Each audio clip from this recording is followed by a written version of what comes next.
Hello, traders. It's Andy with Trade Ideas. It is May the 19th and on a Friday.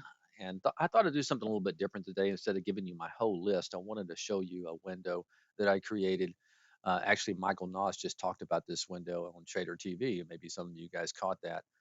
But what it's looking for, I'm going to show you the configuration here. I get a lot of ideas for swing trades in there. You guys know I'm not one to chase. I look more for setups.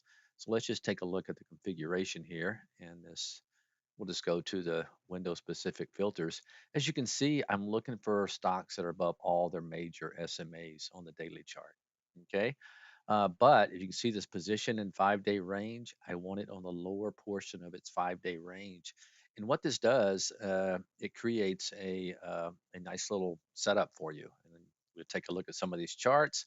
Ninox is a great example. A very strong momentum stock over the last 3 weeks has pulled back now, but now is kind of setting up for another move.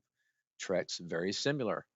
Okay, you can see this nice pullback above all its major moving averages.